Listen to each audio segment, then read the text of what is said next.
ఇక ఈరోజు క్షేపణ ముద్ర. క్షేపణ ముద్ర ఎలా ఉంటుంది? ఈ క్షేపణ ముద్ర ఈ రెండు చేతులు ఇలా జోడించుకోవాలి. ఈ చిటికన వేలు ఎడమ వేలు పైన ఎప్పుడు కుడివేలే రావాలి. అర్థం చేసుకోండి. జీవితంలో ఎప్పుడైనా సరే మనకి సాష్టాంగ నమస్కారం వేస్తాను తెలుస్తున్న దేవుడికి.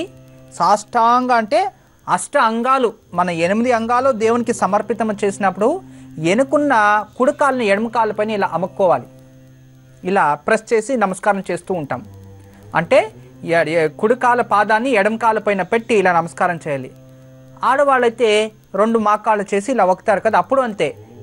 కుడికాలని తీసి ఎడమ కాళ్ళ పైన పెట్టి ఆమెకి నమస్కారం చేసుకోవాలి. అయితే కొందరు కుడికాలు ఎడమ కాలు పెట్టాలా, ఎడమ కాలు పైన కుడికాలు పెట్టాలా, చాలా కన్ఫ్యూజన్. చిన్నవే కానీ మనకు తెలియదు. తల్లిదండ్రులకి ఎలా నమస్కారం చేయాలి, గురువులకి ఎలా నమస్కారం చేయాలి, దేవుడికి ఎలా నమస్కారాలు చేయాలి, ఇలా ముఖం దగ్గర, హృదయం దగ్గర, కంఠం దగ్గర ఇలా చాలా ఉన్నాయి ముద్రలు. అంటే ఇది కూడా నమస్కారాలే. ఇలా చేయడం వేరే, ఇలా చేయడం వేరే, ఇలా చేయడం వేరే. ఒక్కొక్కరికి ఒక్కొక్క చోటు ఉంది. అది ఎలా, దానికి వేరే ఇంకొక రోజు తెలియచేస్తాను లేండి, ఇప్పుడు టైం లేదు. అయితే ఇవన్నీ కూడా మన సంప్రదాయాలు. ఏ దేవుడికి ఏ రోజు ఎలాంటి పుష్పంతో పూజించాలి, అవును కదా. అది ఒక యోగా, అంటే అది కూడా ఒక అద్భుతమైన తంత్రం. అయితే మీరు ప్రతి ఒక్కరు కూడా అంతే. ప్రతిరోజు తప్పకుండా ఈ ముద్ర, యోగాలు, మంత్రాలు, భగవంతుడు నమ్మకంతో చేయాలండి. నేను ఒకటి చెప్తున్నాను, ఐఎమ్ నాట్ ఏ గాడ్. నేను దేవుడు కాదు. నేను మీకు అందరికీ మంచి చేస్తూ ఉన్నాను అంటే నేను దేవుడిని నమ్ముకొని మంచి చేస్తున్నా, మంచి చెప్తున్నా. నేను మంచి విచారాలు మీకు తెలియచేస్తున్నా, మీరు ఫాలో చేస్తున్నారు, దానికే మీకు మంచిదవుతుంది. అర్థం చేసుకోండి. I'm not a God, I'm follower of the God, అంతే. నేను భగవంతుని ఫాలో చేసేవాడిని మాత్రమే. ఆ భగవంతుని నమ్మి నేను మీకు పరిహారాలు చెప్తున్నా. మీరు నమ్మకంతో చేసిందైతే 200% చక్క రిజల్ట్ రానే వస్తుంది. కానీ కాటాచారానికి గురువుగారు ఏదో చెప్పారు, ఇది ఎలా అయిపోయిందంటే చాలా నిజంగా ఈ ఫాలో చేసుకొని వాళ్ళు బాగుపడిపోతున్న వాళ్ళు దాంట్లో కూడా అసూయనా? వాళ్ళ కష్టాలు వాళ్ళకు ఉంటాయంటండి. మీరు ఎందుకు అసూయ పడతారు? చేసే వాళ్ళని వదిలేయండి, వాళ్ళ నమ్మకం వాళ్ళు చేసుకుంటారు. తప్పేది మంచిది చెడేది ఆలోచించండి అంతే. దయచేసి వేరే వాళ్ళకి డిస్టర్బ్ చేయకండి. మీకు నమ్మకం ఉంటే చేయండి, లేదో చూస్తూ కూర్చోండి. వాళ్ళు డిస్టర్బ్ చేయకండి. డిస్టర్బ్ చేస్తే వాళ్ళ మనసు బాధపడుతుంది. రెండోది గురు శాపానికి గురువు అవుతారు. వాళ్ళని నిందించినట్టుగా ఆ శాపానికి గురువు అయ్యి లాస్ట్కి మీరే కర్మ అనుభవిస్తారు. అర్థం చేసుకోండి.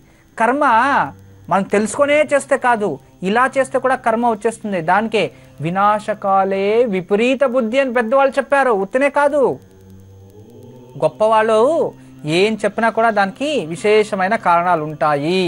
అందుకే తెలుసుకొని జాగ్రత్తగా మాట్లాడండి. నాకు మన ఎప్పుడో ఒకరు మెసేజ్ పెట్టారు. ఏమని పెట్టారంటే, ప్రపంచంలో విలువ కట్టలేనిది, ప్రపంచంలో చాలా భారమైనది ఒకే ఒకటి, ఏంటది? మన మాట. దీనికి ఏంటి? దీనికి నాలుకకు ఎమక లేదు, నాలుకకి ఎమక లేదు, కానీ అది మాట్లాడేస్తుంది. అది బయటకు వచ్చేస్తే వేరే వానికి ఎంత బాధేస్తుంది అని వానికి తెలియదు, ఇది మాట్లాడేస్తుంది. నేను ఎవరైనా తిట్టేశాను అనుకోండి, దాన్ని పట్టుకోండి చూద్దాం. నేనేదో తిట్టేశాను, దాన్ని పట్టుకో, ఇంపాసిబుల్. బయటకు వచ్చిందంటే మాట పట్టుకోలేం. అంటే ప్రపంచంలో అన్నిటికన్నా భారమైనది ఒకటే మన మాట. జాగ్రత్తగా మాట్లాడండి. మాట్లాడక ముందు ఆలోచించి మాట్లాడండి. మాట్లాడేసి వేరే వాళ్ళు బాధ పెట్టి తర్వాత సారీ అండి, క్షమించండి, అవన్నీ వద్దు. నేను అప్పుడప్పుడు కార్యక్రమంలో క్షమించండి నేను అడుగుతుంటా. ఎందుకు అడుగుతున్నానంటే, మీ మనసు బాధ పెట్టింటే నా కర్తవ్యం నిజం నేను చెప్పాలి. దాన్ని మీరు ఫీల్ చేసుకుని అయ్యో మమ్మల్ని అనేసారు, మా ఒక కులాన్ని గురువుగారు ఇట్లా తిప్పారు, అలా బాధపడకుండా ఉండాలి. నేను క్షమాపణ కోరి ఉండే సత్యాన్ని నేను చెప్తున్నాను. కానీ పర్టికులర్ మనసులో పెట్టుకున్న ఒక వ్యక్తిని బాధ పెడుతులేదు. మీరు అలా చేయకండి. కానీ ఈరోజు క్షేపణ ముద్ర స్కిన్ అలర్జీకి చాలా పవర్ఫుల్. చూడండి, క్షేపణ ముద్ర చాలా సింపుల్.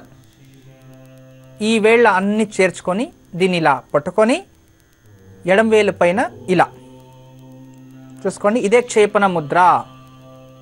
దీన్ని ఇలా చేసుకోవాలి. అన్నీ కూడా ఇలా జాయింట్ చేసి, ఇలా చూపుడు వేలు ఇలా జాయింట్ చేసి, ఎడమ బట్టన వేలు పైన కుడి బట్టన వేలు పెట్టుకొని ఇలా ప్రెస్ చేసుకొని ఇలా కూర్చోవాలి. ఇలా రోజు ఇలా కూర్చొని ఉంటే మనకి ఎలాంటి స్కిన్ అలర్జీ, ముఖంలో ఉన్న స్కిన్ అలర్జీ, దేహంలో ఉన్న స్కిన్ అలర్జీ ఇవన్నీ కూడా దూరం అయిపోతాయి.